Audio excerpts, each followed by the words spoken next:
Hey everybody, it's MotherGoose27 and welcome back to my channel. Today we are talking about an anime, live action, adaptation, and ooh, it's gonna be an interesting one.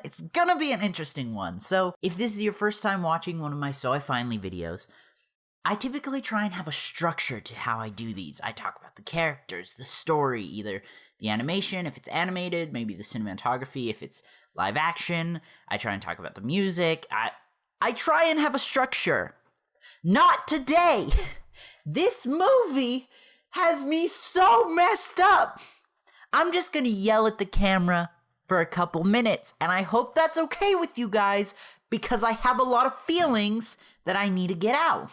Oh yes, sequence, I gotta say it. Y'all know, it's time. I wanted to watch this movie back when it first came out, because I was a huge Attack on Titan fan, but I was in high school and just couldn't afford spending $20 on a movie, and I'm so glad I didn't waste my money on it. But I have Funimation now, and I noticed it was on there, so I finally watched Attack on Titan, the movie, Part 1. This movie has me messed up!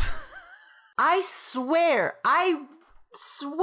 the people who made this movie were just given a plot synopsis of the first 13 episodes, a small summary, and a list of characters, and decided to make the movie. They didn't read the manga. They didn't watch the anime. I am convinced. This movie is so bad. It's so bad. Okay, let's just talk about some things. Let's calm down for a second. Take a deep breath. Let's just sit and let's have an adult conversation about some of the things that they got wrong. There are literal baby titans, as if they reproduced like humans. It's in modern era. There's helicopters. There's this really weird sexual tension between Levi and Mikasa. They're cousins. The ODM gear didn't exist until after the Colossal Titans attack. This movie got me messed up. And okay, so earlier I said they got the plot synopsis for the first 13 episodes. Well,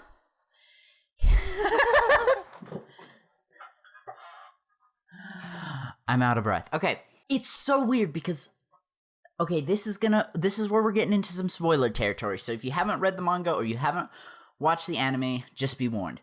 Okay, so it's really weird because it's basically part 1 and part 2 are basically the plot of the first 13 episodes, retaking Trost district, I believe. I might be thinking of the wrong district, but I know that's the first arc. But then also at the same time, it's like the first 3 seasons where they go and take, I think it's Wall Maria, please forgive me, I haven't watched in a little bit, but they go and take the outside wall.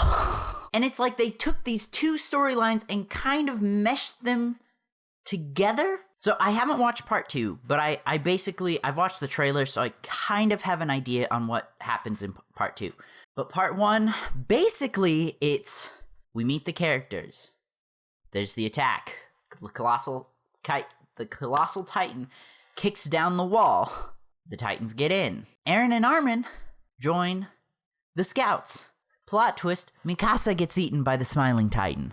Plot twist, she somehow survived. But we find that out later on in the film. That had me so mad. When I thought she died, I was pissed, dude. But then she comes back.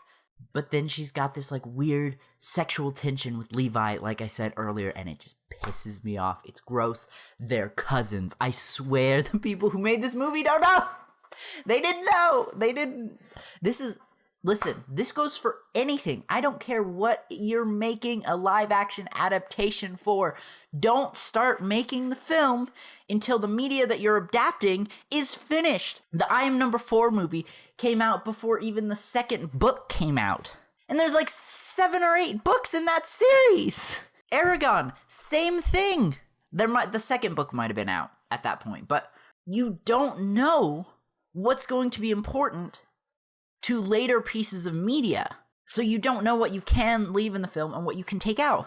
So when you finish before these stories are done, you make these creative decisions, and a lot of times they are not the direction the book goes in. And now you have this film, you have the first film, and you've got this plot set up, but there's all this important stuff for the second, third, fourth, fifth, sixth, or seventh, or eighth one that needed to be established in the first film, but the filmmakers left it out of the first one because they didn't know, because the media, the book, the manga, the play, whatever, the song wasn't finished yet. And that's exactly what we see in this movie. I'm sure they didn't know that Levi and Mikasa were cousins. I'm sure they didn't know at that point. And look what happened. Now there's this weird sexual tension, and it's gross, and it's got me messed up. It's got me real messed up inside. Some girl tries to have sex with Eren. It's really uncomfortable.